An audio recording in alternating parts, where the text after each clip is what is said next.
Magandang araw, bagong Pilipinas. Ako ang inyong alagad ng batas, tagataguyod ng Balitang Pulis.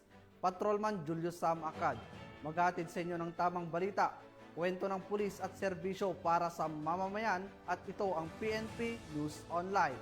Ang pangunahing balita ng Police News Network. Alagad ng batas, tagataguyod ng Balitang Pulis.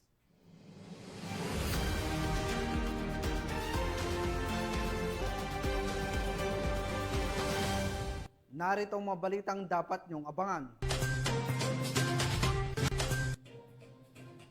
Tinatayang 6.8 milyong pisong halaga ng shabu nasamsam mula sa isang high-value target sa Marawi City.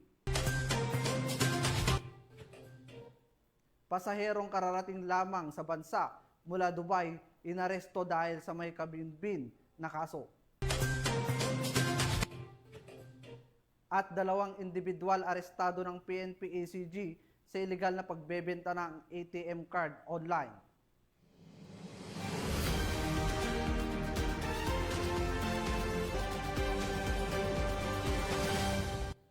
Narito ang mga balitang hatid ng ating PNN correspondents mula sa iba't ibang panig ng bansa.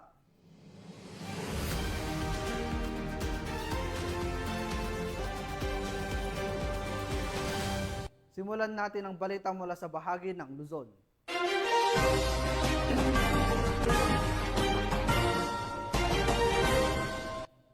Inaresto ng mga otoridad ang isang pasaherong kararating lamang mula sa Dubai sa Ninoy Aquino International Airport matapos matukoy na may nakabinbin itong kaso sa ilalim ng Republic Act 9262 o Anti-Violence Against Women and Their Children Act of 2004. Patrolman Willier Peños, ibalita mo. Isang 45 anyos na lalaki na residente ng Parañaque City ang inaresto ng pinagsanib puwersa ng Philippine National Police Aviation Security Group at ng Manila Police District matapos siyang dumating sa bansa nitong Hunyo 11 sakay ng isang international flight mula pa sa bansang Dubai. Ayon sa Bureau of Immigration, ang pangalan ng suspect ay lumabas na may umiiral itong warrant of arrest sa kanilang system na inisyu ng Pasay City Regional Trial Court. Ang kaso ay may kaugnayan sa paglabag sa Republic Act 9262 o ang Anti-Violence Against Women and Their Children Act. Ang batas na ito ay layong protektahan ang kababaihan at mga bata laban sa anuman uri ng karahasan. Ang suspect ay may nakatakdang piyansa sa halagang 72,000 para sa naturang kaso. Kaagad na nakipag-ugnayan ang mga otoridad ng NAIA Police Station 3 sa warrant section ng Manila Police District upang tiyakin na maayos maipatupad ang warrant. Wala namang naiulat na kaguluhan sa mismong pag-aresto. Sa ngayon, nasa kustodiya na ng Intelligence and Warrant Section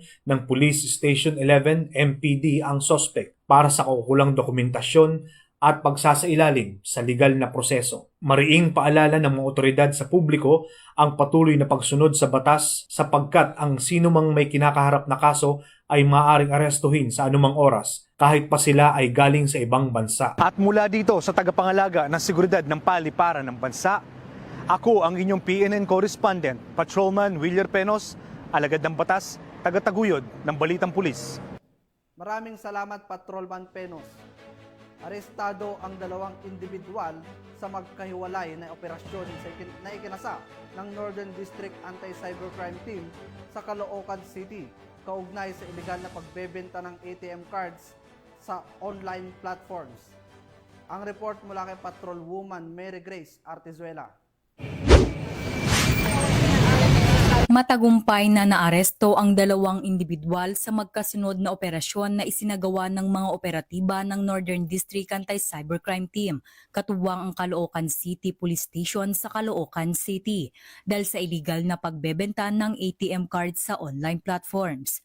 Sa isinagawang cyber patrolling, isang Facebook page ang natukoy ng mga otoridad na kung saan talamak ang bentahan ng mga ATM card na nagkakahalaga ng 2,000 bawat isa. Agad nakipagtransaksyon ang mga otoridad sa mga suspect na nagresulta sa kanilang pagkakaaresto. Nasasangkot ang mga naarestong suspect sa paglabag sa SIM Registration Act at Anti-Financial Account Scamming Act o AFASA, parehong may kaugnayan sa Cybercrime Prevention Act of 2012. Ito ay mariing ipinagbabawal ng ating batas dahil maaaring magamit ang kanyang personal information sa panloloko at pang-i-scam ng mga cyber criminals. Ang nasabing matagumpay na entrapment operation ay resulta sa pinaigting na cyber patrolling ng personnel ng Northern District Anti-Cybercrime Team. Mula dito sa Campo Crame, ako ang inyong PNN correspondent, Patrolwoman Mary Grace Artizuela, nagbabalita para sa Police News Network, alagad ng batas, tagataguyod ng balitang pulis. Maraming salamat Patrolwoman Artizuela. Timbog ang isang lalaki sa Valenzuela City matapos isilbi ng mga otoridad ang warrant of arrest laban sa kanya kaugnay sa kasong lascivious conduct. Yan ang tinutukan ni Patrolwoman Glazel Ann Esperanza. Inaresto ng mga operatiba ng Warrant and Subpoena Section ng Valenzuela City Police Station ang isang most wanted person dahil sa kasong lascivious conduct sa ilalim ng Section 5B ng Republic Act 7610 o ang Special Protection of Children Against Abuse, Exploitation and Discrimination Act. Ang naarestong akusado ay isang 49 anyos na lalaki. Ang pag-aresto ay sinagawa sa bisa ng warrant of arrest na inilabas ng Family Court Branch 4 Malabon City kaugnay sa 5 bilang ng kasong lascivious conduct. Inirekomenda ng korte ang kabuuang piyansa na 900,000 para sa pansamantalang kalayaan ng akusado matapos maaresto agad na din sa custodial facility unit ng istasyon. Ito ay naaresto namin sa kasong lascivious conduct. Mula rito sa Northern Police District, ako po ang inyong PNN correspondent, Patrolwoman Glazel Ann Esperanza, alagad ng batas, tagataguyod ng balitang pulis. Maraming salamat Patrolwoman Esperanza. Pinatunayan ng Regional Mobile Force Battalion ng NCRPO ang kanilang dedikasyon at serbisyong publiko at ang swift and responsive public service matapos agad na makapagresponde sa dalawang magkahiwalay na insidente ng paghingi ng tulong mula sa mamamayan. Alamin ang iba pang detalye mula kay Patrolwoman Mariana Danica Bongo. Ng direktiba ng Chief PNP, Police General Nicolas D. Torre III, na 3-minute response time at agarang pagbigay ng police assistance. Pinatunayan ng mga personnel ng RMFB and CRPO ang kanilang dedikasyon sa paglilingkod sa mamamayan sa pamamagitan ng mabilis na pagtugon sa dalawang insidente. Sa unang insidente, habang nasa biyahe patungong NCRPO Camp Bagong Diwa, ang mga kapulisan na pinangunahan ni Police Captain Reinhardt Duladula at Police Lieutenant Christian Giro Spiricalde ay nakatanggap ng ulat mula sa mga pasaherong stranded matapos masira ng sasakyan dulot ng overheat. Agad silang kumilos upang itabi ang sasakyan sa mas ligtas na bahagi ng kalsada. Matapos ang koordinasyon sa Skyway Patrol Group para sa recovery ng sasakyan, isinakay ng RMFB personnel ang mga stranded na pasahero sa kanilang police vehicle at inihatid ang mga ito sa Ninoy Aquino International Airport, Terminal 3 at tiniyak na makakarating sila ng ligtas at naaayon sa kanilang flight. Nagbigay mensahe naman ang Force Commander ng RMFB and CRPO na si Police Colonel Celso M. Rodriguez. Aniya, pinasasalamatan niya ang mga personnel sa kanilang maagap at walang pag-iimbot na pagtulong sa mga na-stranded. Ang simpleng gawain ito ay may malalim na epekto sa komunidad at sumasalamin sa uri ng serbisyo na ating inaasahan at itinataguyod sa RMFB. Sa ikalawang insidente naman, habang naka-duty bilang police visibility, ang mga personnel ng RMFB and CRPO na sina Police Executive Master Sergeant Jocelyn T. Bangayan, Patrolman Ricardio Felipe at Patrolwoman Miliana Pagirigan ay agad na nagbigay ng tulong sa isang individual na may medical na kondisyon sa Doña Soledad Avenue, Barangay Don Bosco, Parañaque. Dumating ang biktima na nakakaranas ng matinding pagkahilo, panginginig at paninigas ng mga kamay at daliri habang siya ay nakasakay sa kanyang motorsiklo. Agad na isinagawa ng mga pulis ang paunang lunas at nakipag-ugnayan sa barangay para sa agarang medikal na tulong. Ang biktima ay dinala sa ospital ng Parañaque sa tulong ng barangay ambulance. Ang mga pangyayaring ito ay patunay ng aktibong pakikiisa ng RMFB and CRPO sa AAA Policy Framework ni Police Major General Anthony A. Abrin, Regional Director ng NCRPO, na nagtatampok sa pagiging able, active at allied ng bawat pulis sa pagbibigay ng serbisyo publiko. Ang presensya at maagap na pagtulong ng RMFB and CRPO sa mga mamamayan ay nagpapakita ng kanilang pagsisikap na mapanatili ang kapayapaan at kaligtasan ng komunidad. Dahil sa bagong Pilipinas, ang gusto ng pulis, ligtas ka. Mula dito sa Regional Mobile Force Batalyon ng NCRPO at sa pamumuno ng aming Force Commander na si Police Colonel Celso M. Rodriguez. Ako po ang inyong Police News Network Correspondent, Patrol Woman Bungo, alagad ng batas, tagataguyod ng balitang pulis. Maraming salamat Patrol Woman Bungo. Nasabat ang mahigit 1 milyong pisong halaga ng shabu mula sa 2 suspect matapos ang matagumpay na buy-bust operation ng PNP sa Rodriguez, Rizal. Ang detalye ng report mula kay Patrol Woman GV Marie Famoso. Arestado ang 2 individual sa isang buy-bust operation na isinagawa ng Municipal Drug Enforcement Team ng Rodriguez MPS sa Barangay San Isidro, Rodriguez, Rizal. Kinilala ang mga sospek na sina alias Dindo, 42 anyos, high-value individual, at alias Jack, 29 anyos, kapwa residente ng nasabing barangay. Nasamsam sa operasyon ang tinatayang 162 na gramo ng hinihinalang shabu na nagkakahalaga ng 1,101,600 pesos, buy-bust money na 1,000 peso, 1,500 cash, digital weighing scale, isang pouch at mga ID ng sospek. Dinala ang mga sospek at ebidensya sa Rizal Provincial Forensic Unit para sa drug test at forensic examination. Kasalukuyang nakakulong ang mga sospek sa Rodriguez Custodial Facility at mahaharap sa kasong paglabag sa RA 9165. Patuloy ang Rizal PNP sa mas pinaigting na kampanya laban sa iligal na droga para sa mas ligtas at maayos na komunidad. Mula dito sa Calabarzon, ako ang inyong Police News Network Correspondent, Patrolwoman GV Marie Famoso, alagad ng batas, tagataguyod ng balitang pulis. Maraming salamat Patrol Woman Famoso. Nagbalik loob sa pamahalaan ang isang miyembro ng Sectoral Front Organization sa Agoo La Union bilang bahagi ng patuloy na kampanya ng pamahalaan laban sa insurhensya at terorismo. Nakibalita dyan si Police Corporal Mark Anthony Pico. Kumalas sa isang grupong konektado umano sa kilusan ang isang mangingisda mula sa Agoo La Union matapos ang isinagawang pinagsanib na operasyon ng iba't ibang unit ng pulisya at mga opisyal ng barangay. Isinagawa ng 2nd La Union Provincial Mobile Force Company, katuwang ang Agoo Municipal Police Station, Tactical Support Company, RMFB-1, Regional Intelligence Division, Provincial Intelligence Team La Union, RIU-1, at La Union Provincial Intelligence Unit sa pakikipag-ugnayan sa mga opisyal ng barangay. Ang operasyong nagresulta sa voluntaryong pagkalas ni alias Bari, isang mangingisda sa grupong Timek Kanamnama Dagiti Babasit amang ngalap ti La Union. Sa isinagawang debriefing, sinabi ni alias Bari na gusto na niyang mamuhay ng tahimik at hindi na muling makisangkot sa anumang organisasyong konektado sa anumang kilusan. Pinirmahan rin ni alias Barry ang kanyang oath of allegiance bilang pagpapakita ng kanyang voluntaryong pagbabalik loob sa gobyerno. Ang seremonyang ito ay dinaluhan at nasaksihan ng mga barangay official at mga kinatawan mula sa nabanggit na mga unit ng pulisya. Patuloy ang panawagan ng mga otoridad sa mga individual na kasapi o konektado sa mga rebeldeng grupo na magbalik loob na rin sa pamahalaan para sa kapayapaan at kaunlaran. Mula dito sa Ilocos Region, ako ang inyong PNN Correspondent, Police Corporal Mark Anthony Pico, alagad ng batas, tagataguyod ng balitang pulis. Maraming salamat Police Corporal Pico. Hindi na nakapalagpa ang isang lalaki matapos mahuli sa sinagawang buy-bust operation ng mga otoridad sa San Jose del Monte, Bulacan. Tinutukan niya ni Patrol Woman Mildred Tawagon. Arestado ang isang lalaki sa kinasang buy-bust operation ng San Jose del Monte City Police Station sa Barangay Kaipian, San Jose del Monte City, Bulacan.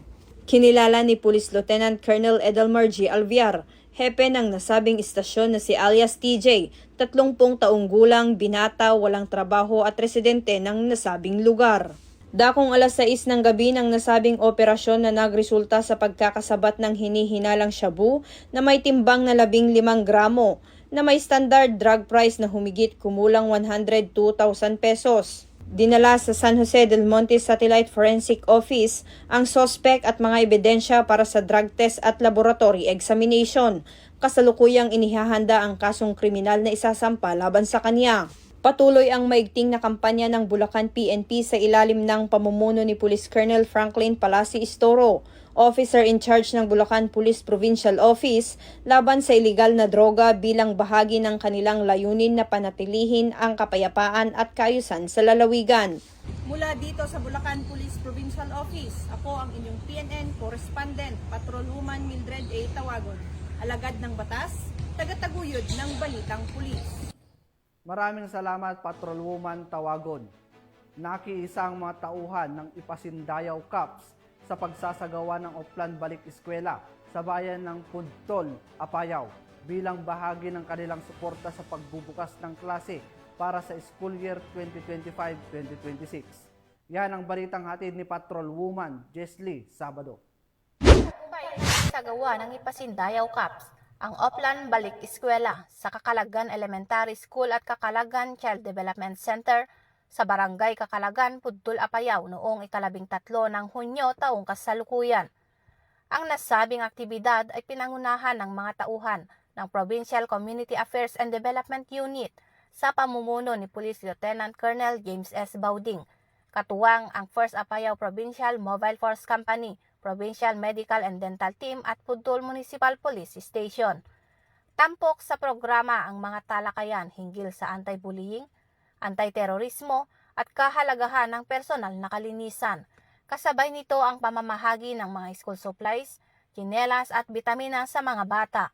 Tinatayang higit sa 60 mag-aaral ang naging benepisyaryo ng naturang programa na naglalayong palakasin ang seguridad at kaligtasan sa mga paaralan, habang pinatitibay ang ugnayan sa pagitan ng PNP, mga mag-aaral, guro at mga magulang. Nagpaalala naman si Police Lieutenant Colonel Bauding sa mga magulang na huwag gamitin ang mga pulis bilang panakot sa mga bata. Sa halip, dapat silang ipakilala bilang mga kaibigan at katuwang ng komunidad na laging handang tumulong. Nagpahayag din ng pasasalamat ang Apayao Police Provincial Office sa mga bukas palad na sponsors at stakeholders gaya ng GT Enterprises, Gamboa Dental Clinic at ANA Ilocos Norte na naging bahagi ng tagumpay ng aktibidad. Patuloy na nagpapatunay ang PNP ng kanilang pangako sa pagbibigay ng ligtas, maayos at suportadong kapaligiran para sa pagkatuto ng bawat batang Pilipino. Mula dito sa probinsya ng Apayao, ako ang iyong Police News Network Correspondent, Patrolwoman Jesly Sabado, alagad ng batas, tagataguyod ng Balitang Pulis. Maraming salamat, Patrolwoman Sabado. Matagumpay na isinagawa ang isang meet and greet activity para sa mga miyembro ng District Advisory Group for Police Transformation and Development ng Eastern Police District sa isang simpleng seremonya na pinangunahan ni Police Brigadier General Aden Lagradante, District Director ng EPD. Nakatutok dyan si Patrolwoman Melin Lagwis.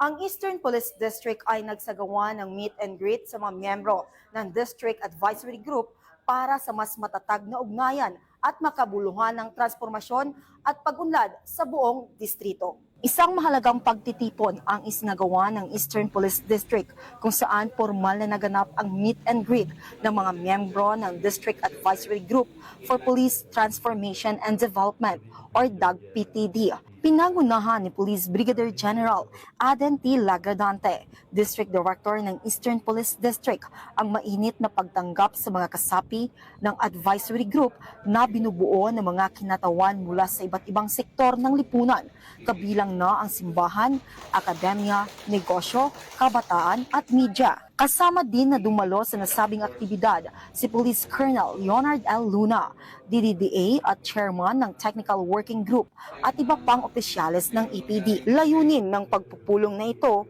na palalimin ang ugnayan ng kapulisan at ng komunidad sa pamamagitan ng pagbabahagi ng mga layunin, programa at inisyatibo tungo sa epektibong implementasyon ng PNP Patrol Plan 2030, isang hakbang para sa tunay at makabuluhan ng pagbabago sa hanay ng kapulisan. Binigyang diin ni Police Brigadier General Lagradante ang kahalagahan ng partisipasyon ng advisory group sa pagbibigay ng mga rekomendasyon at suporta sa mga reforma at inobasyon na isinusulong ng EPD. Samantala, Nagkaroon din ng pagkakataon ang mga miyembro ng DAG-PTD na ipakilala ang kani-kanilang sektor, layunin at maaring kontribusyon sa mga programa ng pulisya, lalo na sa larangan ng community engagement, public safety at good governance. Isang bukas at makabuluhan ng talakayan ang nagsilbing simula ng mas matatag na ugnayan sa pagitan ng Eastern Police District at ng komunidad na kanilang pinaglilingkuran upang mas makamtan ang pamayanang maunlad, ligtas at mapayapa. Mula dito sa Eastern Police District, ako ang inyong Police News Network correspondent, Patrolwoman Melin Biloquias, alagad ng batas, tagataguyod ng Balitang Pulis. Maraming salamat, Patrolwoman Loquias. Tunghayan naman natin ang mabalita mula sa Visayas.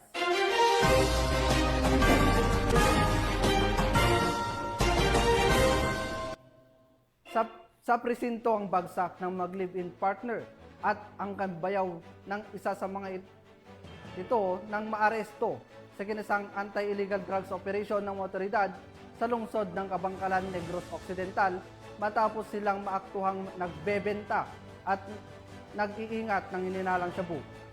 Magbabalita dyan si Patrolwoman Justin May Halyores. Tatlong katao, kabilang ang magka-live-in partner at bayaw nito, ang naaresto sa matagumpay na isinagawang drug buy-bust operation ng mga operatiba ng Kabangkalan Component City Police Station sa Purok Santa Cruz, Barangay Tagukon, Kabangkalan, Negros Occidental nito lamang 13 ng Hunyo taong kasalukuyan. Kinilala ni Police Captain Jolan G. Vinson, Deputy Chief of Police ng Kabangkalan CCPS, ang mga sospek na sina alias Francis, 44 anyos, alias Karen, 34 anyos at alias Joem na 25 anyos, pawang mga residente ng nasabing lugar. Ayon sa kapulisan, na-recover mula sa mga sospek ang 20 plastic sachet ng hinihinalang shabu, kabilang ang buy-bust item na may kabuuang bigat na humigit kumulang 35 gramo at may estimated standard drug price na 238,000 pesos. Bukod pa rito, nakuha rin ang 5 100 peso bill na marked money, karagdagang cash na 550 pesos, isang improvised glass tutor na may bakas ng hinihinalang shabu, digital weighing scale at iba pang non-drug items. Patuloy ang investigasyon habang nasa kustodiya na ng Kabangkalan CCPS ang 3 sospek para sa kaukulang dokumentasyon at nakatakdang sampahan ng kasong paglabag sa Republic Act 9165 o ang Comprehensive Dangerous Drugs Act of 2002. Ang matagumpay na operasyong ito ay patunay ng masigasig at walang humpay na kampanya kontra iligal na droga ng kapulisan sa Kabangkalan at ng buong Philippine National Police para sa kapayapaan at kaligtasan ng sambayanan. Mula rito sa Police Regional Office 6, ako ang inyong PNN Correspondent Patrolwoman Justin May Halyores, alagad ng batas, tagataguyod ng Balitang Pulis. Maraming salamat, Patrolwoman Halyores. Formal nang nagtapos ang 176 na bagong pulis mula sa Basic Internal Security Operation Course Class Lawin sa isang seremonyang ginanap sa Regional Training Center 7 sa bayan ng Sibonga, Cebu. Tunghayan ang report ni Patrolwoman Judith Nicanor. Matagumpay na nagtapos ang 176 na pulis sa Basic Internal Security Operations Course Class 02-013-R7-2025-024 and 025 Lawin na ginanap sa Regional Special Training Unit 7, Camp Severino, Inovia, Barangay Bay, Sibunga, Cebu nito lamang nakaraan. Pinaunahan ni Police Brigadier General Victor V. Arevalo, Director ng PNP Training Service, ang closing ceremony kasama sina Police Lieutenant Colonel Erwin M. Pabrocas, Officer in Charge ng RST 7, Police Lieutenant Colonel Clarissa R. Gabutan, Officer in Charge ng Regional Learning and Doctrine Development Division 7 at iba pang opisyales ng Pro 7 na nagpaabot ng pagbati sa lahat ng nagtapos. Isa sa mga highlights ng programang pagbibigay ng parangal sa mga top-performing students ng klase. Itinanghala overall top 1 si Patrolwoman Eileen Claire de la Torre Garingo habang natanggap ni Patrolman Mark Del Calapitorion ang Leadership Award bilang Class Battalion Commander. Ibinahagi naman ni Patrolman Jem Chris S. Bonghanoy, Class President, ang kanilang class impression bilang bahagi ng programa. Binigyan din ng sertipiko ng pagkilala mga facilitator ng kurso bilang pagkilala sa kanilang mahalagang papel sa matagumpay na pagsasanay. Pinaunahan ni Reverend Jeves C. Cadiz ang pagbabasbas ng blue berets at paglalagay ng bisok pins, na sinundan ng ceremonial donning na pinaunahan ni Police Brigadier General Arevalo. This journey has not been easy. We know. Sinubok kayo sa lahat ng aspeto, physical, mental at emotional. There were moments of doubt, exhaustion, and maybe even fear. But you stood your ground. You pushed through the pain, embraced the discipline, and held on to the values we in the PNP hold close to our hearts. Behind my back is the new graduate sa ato ang PNP Bisok. No? It is one of the mandatory courses sa ato ang mga police officer. In terms of internal security operation, so preparing them for possible ISO operation in relation sa ato ang tulong natin sa ating AFP. Then also this kind of training can help ma-mold natin yung capabilities ng ating mga kapulisan at yung ma-instill natin yung disiplina na kinakailangan sa itong mga kapulisan. Labis naman ang tuwa ng bawat pamilya ng mga nagtapos sa bagong karangalan na kanilang napagtagumpayan. Isa itong patunay ng sakripisyo at dedikasyong ipinuhunan ng bawat isa sa pagsasanay.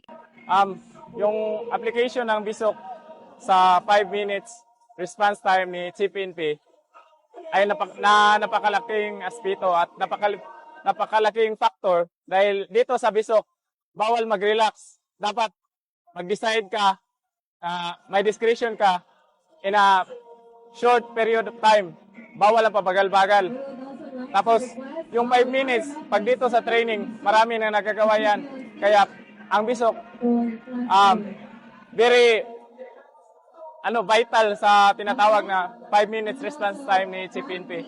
Ang Bisok ay isang mahalagang kurso na naglalayong palakasin ang kakayahan ng mga pulis sa internal security operations upang epektibong tumugon sa banta ng insurhensya, terorismo at kriminalidad. Mula dito sa Central Visayas, ako ang inyong Police News Network Correspondent, Patrolwoman Judith Nicanor, alagad ng batas, tagataguyod ng Balitang Pulis. Maraming salamat, Patrolwoman Nicanor. Narito naman ang mga balita mula sa bahagi ng Mindanao.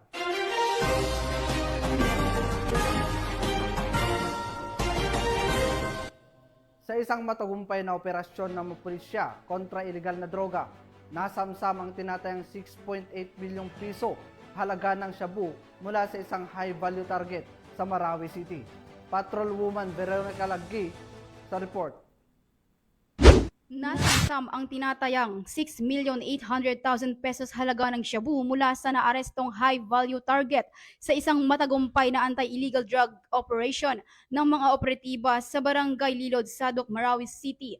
Nito lamang ika-10 ng Hunyo taong kasalukuyan. Kinilala ni Police Colonel Robert S. Daculan, Provincial Director ng Lanao del Sur PPO, ang suspect na si alias Menso na residente ng Barangay Bago Ingod, Itsaan, Ramain, Lanao del Sur. Pinangunahan ng Lanao del Sur PPO ang naturang operasyon at nakumpiska ang 6 na not-tied plastic bags na naglalaman ng pinaghihinalaang shabu at may tinatayang halagang 6,800,000 pesos, buy-bus money at isang Black Rusi 125 na motorcycle. Ang suspect ay kasalukuyang nasa kustodiya ng Marawi CPS para sa kakulang dokumentasyon at pagsasampa ng kasong paglabaga sa Republic Act 9165 o Comprehensive Dangerous Drugs Act of 2002. Patuloy na nananawagan ang pamunuan ng Lanao del Sur PPO sa publiko na makipagtulungan sa mga otoridad sa pamamagitan ng pagbibigay impormasyon na makakatulong sa pagsugpo ng kriminalidad at iligal na droga sa rehiyon. Mula rito sa rehiyon ng Bangsamoro, ako ang inyong Police News Network Correspondent, Patrolwoman Veronica Laggi, alagad ng batas, tagataguyod ng Balitang Pulis. Maraming salamat, Patrolwoman Laggi. Walang takas ang isang newly identified drug suspect matapos madakip sa kinasang buy-bus operation ng mga operatiba ng pulisya sa Misamis Occidental. Narito ang detalye ng report mula kay Patrolwoman Riza Sahonya. Arestado ang isang newly identified drug suspect sa isinagawang joint buy-bust operation ng PIDEA Regional Office 10, katuwang ang mga kapulisan ng Plaridel Municipal Police Station sa Barangay Northern Poblacion, Plaridel, Misamis Occidental. Kinilala ni Police Captain Elric Palanas, officer in charge ng Plaridel Municipal Police Station, ang drug suspect na si alias June. Lalaki, 39 na taong gulang, walang trabaho at residente ng nasabing lugar. Sa ikinasang joint buy-bust operation ay nagresulta sa pagkakakumpiska ng mga pakete ng hinihinalang shabu na may bigat na 3 gramo at street value na tinatayang 20,400 pesos, isang cellphone at isang 1,000 peso bill na ginamit bilang buy-bust money. Ang suspect ay nahaharap sa kasong paglabag sa RA 9165 o Comprehensive Dangerous Drugs Act of 2002. Mula dito sa Northern Mindanao, ako ang inyong Police News Network correspondent, Patrolwoman Riza Sahonia, alagad ng batas, tagataguyod ng balitang pulis. Maraming salamat, Patrolwoman Sahonia. At para sa ating huling balita, kalaboso ang 2 hinihinalang high-value individual sa kinasang matagumpay na buy-bust operation ng mga operatiba ng Philippine National Police sa Davao City, kung saan nakumpiska ang 10 gramo ng hinihinalang shabu. Patrolwoman Reyna Rose Disipulo sa report. High-value individual recidivist na sina alias Darwin at alias Payat matapos matagumpay na sinasagawang buy-bust operation mga operatiba ng MAA Police Station at Davao City Police Office City Drug Enforcement Unit dakong alas 4:20 ng hapon nitong ika-13 ng Hunyo sa Purok 1B Lower Dampa, Barangay Magtuod, Davao City. Ayon kay Police Major Philip Dave A. Udin, officer in charge ng MAA Police Station, nahuli sa aktong nagbenta mga suspect ng isang pirasong heat-sealed plastic sachet na naglalaman ng hinihinalang shabu na may timbang na 1 gramo at tinatay nagkakalagang 6,800 pesos sa isang undercover police na nagpapanggap na buyer. Agad nang inaresto ang mga suspect at nakuha mula sa kanila ang nakabuuhang higit kumulang 10 gramo ng shabu na nagkakahalaga na tinatayang 68,000 pesos. Harap ngayon ang mga suspect sa kasong paglabag sa Section 5 Sealing of Dangerous Drugs at Section 11 Possession of Dangerous Drugs ng Republic Act 9165 o Comprehensive Dangerous Drugs Act of 2002 at sa kasong paglabag sa RA 10591 o Illegal Possession of Firearms and Ammunition. Tagumpay na operasyon na ito ay patunay na patuloy na dedikasyon ng Davao City Police sa paglaban sa illegal na droga at pagpapanatili ng kaayusan at kapayapaan sa lungsod. Hinihikayat ng kapulisan ang pagkikiisa ng publiko sa pamamagitan ng pagbibigay ng impormasyon upang mapalakas pa ang kampanya kontra droga. Sa tulong ng komunidad at mga ahensya ng gobyerno, ang Davao City ay mananatiling ligtas at maayos na tirahan para sa lahat. Dito sa Police Regional Office 11, ako ang inyong PNN correspondent, Patrolwoman Reyna Rose Disipulo, alagad ng batas, tagataguyod ng balitang pulis. Maraming salamat, Patrolwoman Disipulo. At yan ang mabalitang nakalap ng ating PNN correspondents mula Luzon, Visayas at Mindanao. Sa ngalan ng pamunuan ng Philippine National Police, sa pangunguna ni PNP Chief Police General Nicolas Torre III at sa pamumuno ni President Ferdinand Bongbong Marcos Jr., kami ay maglilingkod sa bawat Pilipino at magbibigay ng tama at balanseng balita. Dahil dito sa bagong Pilipinas, ang gusto ng pulis, ligtas ka.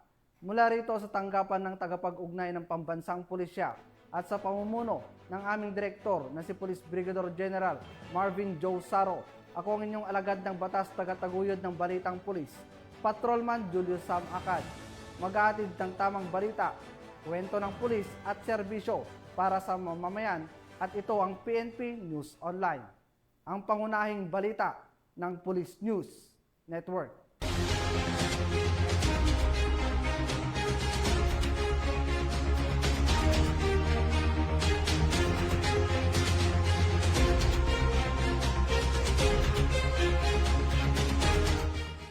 Police News Network, alagad ng batas, tagapagtaguyod ng balitang pulis.